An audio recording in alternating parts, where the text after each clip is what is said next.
G ಕನ್ನಡದಲ್ಲಿ ಪ್ರಸಾರವಾಗುವಂತಹ comedy ಕಿಲಾಡಿಗಳು season 3ರ winner ಆದಂತಹ ರಾಕೇಶ್ ಪೂಜಾರಿ ಅವರು ಹೃದಯಾಘಾತದಿಂದ ಸಾವನ್ನಪ್ಪಿದ್ದಾರೆ. ನಿನ್ನೆ ರಾತ್ರಿ ಯಾವುದೋ ಒಂದು ಕಾರ್ಯಕ್ರಮಕ್ಕೆ ಅಂತ ಅವರು ಹೋಗಿರ್ತಾರೆ. ಅಲ್ಲಿ ಹೋಗೋಕ್ಕೂ ಮೊದಲೇ ಅವರಿಗೆ ಯಾಕೋ ಸುಸ್ತು ಅಂತ ಕಾಣಿಸುತ್ತೆ. ಆಗ ಅವರು ಅಲ್ಲೇ ಕುಸಿದು ಬೀಳ್ತಾರೆ. ಅಲ್ಲಿಂದ ಅವರಿಗೆ ಆಸ್ಪತ್ರೆಗೆ ಸೇರಿಸುವಂತ ಕೆಲಸಗಳನ್ನ ಮಾಡ್ತಾರೆ.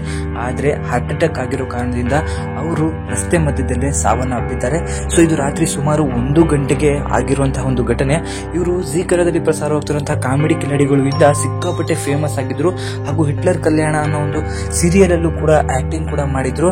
ಬಟ್ ವಿಧಿವಶ ಏನು ಕೂಡ ಮಾಡೋಕ್ಕಾಗಲ್ಲ. ಹಣೆ ಬರ ಎಂತದಂದ್ರೆ ಎಂತೆಂತಹ ಒಳ್ಳೆಯ ಕಲಾವಿದರೆಲ್ಲರೂ ಕೂಡ ಸತ್ತು ಹೋಗ್ತಿದ್ದಾರೆ. ಸೊ ಹಾರ್ಟ್ ಅಟ್ಯಾಕ್ ಅನ್ನೋದು ಎಷ್ಟು ಕ್ರೂರವಾಗಿದೆ ಅಂತ ಹೇಳಿದ್ರೆ ಜನಗಳನ್ನ ಇದ್ದಕ್ಕಿದ್ದ ಹಾಗೆ ತಮ್ಮ ಪಾಡಿಗೆ ತಾವು ಇರೋ ಹಾಗೇನೆ ಸಾವನ್ನಪ್ಪುವಂತ ಕೆಲಸಗಳು ಆಗ್ತಾ ಇದೆ.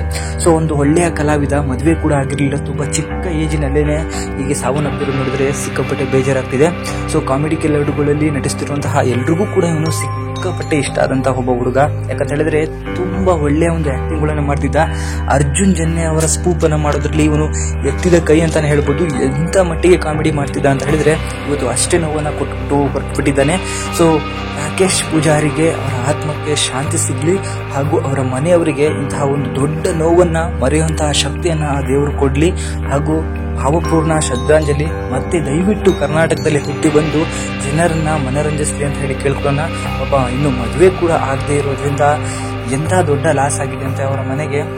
ಇವರು ತುಂಬಾ ಕಷ್ಟದಿಂದ ಬೆಳೆದಂತಹ ವ್ಯಕ್ತಿ. ಸೀಸನ್ 3ರಲ್ಲಿ ವಿನ್ನರ್ ಕೂಡ ಆಗಿದ್ರು. ವಿನ್ನರ್ ಆದ ನಂತರ ಇವರಿಗೆ ಹಲವಾರು ಚಾನ್ಸ್ಗಳು ಕೂಡ ಸಿಗುತ್ತೆ. ಎಲ್ಲಾ ಪ್ರೋಗ್ರಾಮ್ಗಳನ್ನು ರಾಕೇಶ್ ಅವ್ರನ್ನೇ ಕರೆಸ್ತಿರ್ತಾರೆ. ಸೊ ಅರ್ಜುನ್ ಜನ್ಯ ಅವರ ಆಕ್ಟಿಂಗ್ ಅನ್ನ ಜನ ಇವತ್ತಿಗೂ ಕೂಡ ಮರೆಯಕ್ಕಾಗೋದಿಲ್ಲ. ಅಂತಹ ಆಕ್ಟಿಂಗ್ ಮಾಡಿದಂತಹ ವ್ಯಕ್ತಿ ಇದ್ದಕ್ಕಿದ್ದ ಹಾಗೆ ರಾತ್ರೋರಾತ್ರಿ ಎಲ್ಲರನ್ನೂ ಬಿಟ್ಟು ಹೋಗಿರೋದು ಸಿಕ್ಕಾಪಟ್ಟೆ ನೋವು ತಂದಿದೆ.